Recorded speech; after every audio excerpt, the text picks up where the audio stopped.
Kiddushin Daf Kaf Bet. Aujourd'hui, une halakha qui concerne Ilchot Mezuzah. On n'a pas de rapport direct avec le Daf, et quand même, on va ouvrir une tchouva de Noda Yehuda qui va essayer de tout prouver d'une phrase qui a été ramenée dans notre Daf pour le sujet de Ilchot Mezuzah. On parle au fait d'une porte spéciale qui se trouve par terre. Il y a des fois des caves qui se trouvent en dessous du sol. Et la porte, elle se trouve en fait par terre, une trappe qui se lève, et donc la porte, elle est complètement couchée. Est-ce qu'une porte comme celle-là est considérée comme une porte? Et donc, elle devra avoir une mezuzah. Et là, il faudra savoir comment on met la mezuzah. On ne peut pas bien sûr mettre la mezuzah par terre. Et, ou bien non, ça s'appelle pas une porte. La Torah, elle dit mezuzot petecha, c'est pas des linteaux, c'est pas une porte. Et ça a donc pas besoin de mezuzah. La tchouva du Noda Yehuda se trouve dans Siman Kouf Pedalet, ou Kouf Kaf Dalet, je pense que c'est Kouf Pedalet, d'après ce que j'ai écrit. Et donc il parle d'une cave qui se trouve en dessous de la terre. Donc la porte, elle se trouve par terre. Et la phrase qu'il a sortie de notre Sugya, elle concerne la mitzvah de Retia. Donc un serviteur juif qui a travaillé pendant 6 ans, normalement il doit revenir à la maison. Il a une possibilité que la Torah lui donne au début de Parashat Mishpatim, comme on a déjà vu longuement à plusieurs reprises, qu'on prend un poinçon, on lui fait un trou dans l'oreille, et comme ça il pourra continuer en fait à travailler jusqu'à tout jamais, c'est écrit dans la Torah, et la Gemara elle fait une rachat qu'on parle du Yovel, jusqu'au Yovel. En tout cas, où on fait cette chose-là, on prend le poinçon, on le met on met l'oreille sur la porte, et on va faire un trou dans l'oreille et la porte. Et de quelle porte on parle? La Gemara elle fait une rachat qu'il faut que ce soit une porte qui est utilisée, une porte qui est rattachée à un portail, un linteau et un poteau, et donc pas une porte qui se trouve à part. Une porte qui est reliée à l'immeuble, et c'est de ça qu'on parle. Et donc, quand la Gemara elle dit cette halakha, c'est écrit la phrase suivante. J'ai une avamina qu'on puisse prendre une porte ben akura, ben sheena akura, que ce soit une porte qui est déracinée ou une porte qui est reliée. Talmud loma mezuzah. Et la Gemara, elle déduit du fait que c'est écrit mezuzah à propos de la mitzvah de Ritzia. Et la Gemara, elle emploie le mot suivant, Talmud loma mezuzah me'umad. La mezuzah, elle doit être debout. Et là, on ne comprend pas. Normalement, d'après la phrase, on était censé dire Talmud loma mezuzah mechubar. La mezuzah qui est rattachée, parce que c'est de ça qu'on parlait jusqu'à maintenant. Et quand même, le langage que la Gemara nous a donné, Talmud loma mezuzah me'umad, debout. Donc, le Noda Yehuda, il dit, on fait une déduction de cette phrase de la Gemara, que la phrase, elle veut nous apprendre une autre halakha. Qui n'est pas le sujet principal de cette phrase, mais en chemin, on nous a appris encore une autre halakha, que non seulement il faut que la mezuzah soit rattachée, mais il faut qu'elle soit debout, parce que des linteaux qui ne sont pas debout ne sont pas considérés comme des linteaux, et donc c'est pas une mezuzah. Ça va nous apprendre aussi ça. Comme ça nous dit le Noda Yehuda, un grand chidouche, et donc de là il sort une halakha que la porte qui est couchée par terre n'est pas considérée, c'est des mezuzot en fait. Les mezuzot veut dire linteau. La mitzvah de mezuzah, elle est sur le nom du mot mezuzah en Lashon HaKodesh qui veut dire les linteaux. Donc il dit ici que les linteaux qui se trouvent couchés par terre ne sont pas considérés des linteaux, même s'ils sont rattachés, et donc ils n'ont pas besoin d'avoir de mezuzah. Chidouche du Noda Yehuda. Beaucoup de poskim ne sont pas d'accord avec ça. Le Chayei Adam, le Aruch HaShulchan, ils disent, non, eux aussi, en fait, ils sont d'accord. Eux aussi, ils sont d'accord avec Noda Yehuda, et dit que cette porte aussi, elle est p'tura de mezuzah, parce que c'est pas considéré une mezuzah. Donc, même si on peut peut-être essayer de discuter sur la phrase elle-même, est-ce que c'est une bonne déduction ou c'est pas une bonne déduction, mais en tout cas, c'est sûr que c'est pas une porte normale, et c'est pas de ça qu'on parle quand on donne la mitzvah de mezuzah. Dans le Shoot Minchat Eliezer, et il ramène encore d'autres poskim, il dit c'est un grand chidouche de dire cette chose-là. On peut discuter, ça se discute. C'est pas évident que c'est ça ce que la Gemara elle voulait dire. La déduction elle n'est pas très forte. et il a envie de dire que finalement, après tout, c'est quand même une porte. Et donc, cet endroit, il a lui besoin d'avoir une mezuzah. Il dit qu'à propos de la bracha, on ne fait pas la bracha, parce que c'est quand même une marloquette, on ne sait pas exactement, on ne veut pas être sûr quelle est la halakha, mais quand même, de mettre une mezuzah, on mettra une mezuzah. Donc, d'après le shoot Minchat Eliezer, on mettra une mezuzah sans bracha. Où on met exactement la mezuzah. Donc, la mezuzah, bien sûr, on ne peut pas la mettre par terre. Et de quoi qu'il en soit, la mezuzah, elle doit être à l'intérieur de l'épaisseur du portail.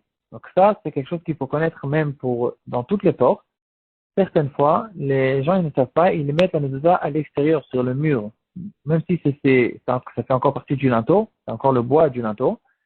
D'après la majorité des poskim, je ne veux pas dire que c'est complètement pas soul, mais il faut faire très attention parce que beaucoup de poskim disent que c'est pas l'endroit de la mezuzah. La mezuzah elle doit être impérativement dans l'épaisseur du portail, à l'intérieur, à l'endroit où on passe, pas sur le côté, pas sur le mur. Elle doit être vraiment sur le linteau, à l'intérieur. Et des fois c'est difficile. Par exemple, s'il y a une porte en verre qui est très fine, c'est très difficile de mettre là-bas la mezuzah. Il faudra en fait dans ce cas-là demander à un rave où on peut mettre la mezuzah, comment on peut faire, est-ce qu'on peut élargir l'endroit de la porte, du portail, pour pouvoir mettre une petite mezuzah là-bas, dans l'épaisseur. Si c'est une porte qui de toute façon on met une mezuzah que à cause d'une khumra, comme certaines portes, on met la mezuzah sans bracha à cause de certaines conditions qu'il y a besoin. Peut-être qu'on peut être mécal dans certains cas, il faudra en fait savoir exactement comment on fait pour mettre la mezuzah là-bas. D'autres portes où on peut rencontrer ce problème, c'est les portes en métal. Des fois, il y a des portes blindées. Et la porte, au fait, quand elle se ferme, elle prend toute l'épaisseur. Les portes modernes, elles prennent toute l'épaisseur des linteaux. Elles se ferment complètement sur le linteau. Il n'y a pas vraiment où mettre la mezuzah dans l'épaisseur de la porte. Ici, dans cette chose-là, normalement, on peut enfoncer. En fait, on fait un trou qui est à la taille de la mezuzah. Il faudra amener en fait un ouvrier qu'il fasse cette chose-là. Il fait un trou à l'intérieur du linteau. Et là-bas, on peut enfoncer la mezuzah jusqu'à une profondeur de 1 tefar. Et c'est cachère, il n'y a pas de problème. Et c'est ça, normalement, ce qu'il faut faire. Ou bien, quand on achète la porte elle-même, on demande de faire ça depuis le début, ça sera plus facile. En tout cas, il faut faire attention à ça. Et c'est une halakha qui est peut-être pas assez connue et qu'il faut la connaître. Qu'est-ce qu'il en est maintenant dans une porte, tout un portail qui est penché? Aujourd'hui, avec toutes sortes de trucs modernes, de maisons spéciales, on a une tendance de faire toutes sortes de choses bizarres parce que on trouve ça très très beau. Il y a des portes, il peut y avoir des portes qui sont complètement penchées.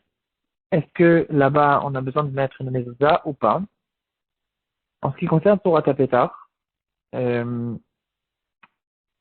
quand on fait un héros, en fait, on fait des méritants tout autour du quartier, tout autour de la ville, et on fait des Torah Tapetar. C'est pas les ficelles, en fait, les fils du héros, c'est pas des fils qui rentrent cachère parce que c'est un truc d'après la Kabbalah. C'est des fils qui font partie de deux poteaux et le fil qui va se trouver au-dessus, ces trois choses-là vont former une mechita qui s'appelle Torah Tapetar, et c'est considéré comme si qu'il y avait vraiment un mur, et ça peut nous former un Rishut Hayachid. Ici aussi, il y a une question dans les poskim, si les poteaux ils sont penchés, ça peut arriver très souvent, les poteaux ils ont une hauteur de 5 mètres, et ils peuvent être penchés, ils ne sont pas droits. Même quand on utilise, par exemple, des poteaux des feux rouges, ou bien des poteaux des grands poteaux de lumière de la rue, souvent ils sont penchés. On ne remarque pas à l'œil nu, mais en fait, on peut, quand on mettra le truc à bulle, on peut remarquer qu'il est penché. En tout cas, ici, il y a une question dans les poskim à propos de Torah Tapetar. En ce qui concerne la mezuzah, les poskim, ils prouvent qu'il y a besoin, en fait, ce portail, il est considéré comme un portail, et on mettra là-bas une mezuzah. Une preuve intéressante, aussi dans le Chot Mezuzah, qu'on sort du Rama. En fait, il y a une marloquette entre le Shulchan Aruch et le Rama, comment on place la mezuzah. Est-ce que la mezuzah, on la place droite, et comme ça, les Sfaradim ont l'habitude de la mettre. D'après les Ashkenazim, et comme ça ramène au Rama, on met la mezuzah penchée. Pas couchée, bien sûr, mais pas complètement debout. On la penche, on l'incline un petit peu sur le côté. Le Rama se trouve dans le Rebbe Aresh Petet. Et pourquoi mettre la mezuzah penchée? Pourquoi ne pas la mettre droite? Parce qu'en fait, ça commence avec une marloquette qu'il y a dans la Rishonim. Est-ce que la mezuzah, on est censé la mettre debout ou couchée complètement? Donc on prend compte, d'après le Rama, on prend compte des Rishonim qui pensent qu'il faut mettre la mezouza couchée, donc on la met au milieu pour que tout le monde soit content. Et c'est pour ça qu'on met la mezouza penchée. Les Sparadim, le Mechaber, le Shulchan Aruch, ne prend pas compte de cet avis. Il dit que la halakha, elle est tranchée qu'il faut mettre la mezouza debout, et c'est pour ça qu'on met la mezouza debout. Donc en tout cas, la preuve qu'on ramène pour le Rama, c'est que, d'après ce qu'il dit le Rama, c'est qu'on voit ici que pencher, c'est considéré aussi un petit peu comme être debout. Parce que si, même d'après le Rama, la halakha, surtout, l'opinion principale, c'est qu'il faut la mettre debout. Et quand même, le Rama, il dit, on la met penchée. Donc on voit ici que si, en fait, en la mettant penchée, on a tout perdu, on n'est ni là ni là, c'est ni debout ni couché, on a tout perdu. Donc le Rama, il nous aurait jamais dit de faire cette chose-là. Donc d'après le Rama, on a l'impression de voir, en tout cas, que quand quelque chose est penché, on peut le considérer comme si qu'il était debout. Et c'est la même chose aussi à propos de la porte elle-même. Si tout le portail est penché, on peut le considérer comme si qu'il était debout et on le rend chayav de mezuzah. Une chose que j'ai entendue il y a assez longtemps, que la même requête qu'il y a entre le Mechaber et le Rama à propos de la mezuzah si on la met debout ou penchée, il y a à propos du Sefer Torah. On peut remarquer que les Sefer Torah dans beaucoup de communautés séparades, dans le Maghreb, il y a les mêmes Sefer Torah que les Ashkenazim, mais dans certaines communautés, comme par exemple les Irakiens, les Iraniens ou d'autres, je ne sais pas encore exactement qui fait quoi, mais on connaît tous ces grands Sefer Torah avec un coffre, et ce Sefer Torah, en fait, il est debout. Quand on va lire, quand on lit la Kriyat Torah dans ce Sefer Torah, le Sefer Torah, il est debout complètement. Les Ashkenazim, leur bima, elle est penchée, comme un stander, comme ça, un peu penché, et le Sefer Torah, il est à moitié couché et un peu incliné vers le haut, ni couché ni debout. Et en fait, ça, on retrouve la même marloquette. Est-ce que quand on lit le Sefer Torah, il est censé être debout, et comme ça les paradigmes ont l'habitude de faire, comme la mezuzah qui est debout, ou bien non, le Sefer Torah, on ne sait pas s'il doit être debout ou couché, c'est pour ça qu'on le met incliné. C'est intéressant, c'est à vérifier, mais ça a l'air quelque chose qui n'est pas, c'est pas, on dirait que c'est quelque chose qui est vrai et c'est pas quelque chose qui est très bizarre. Voilà.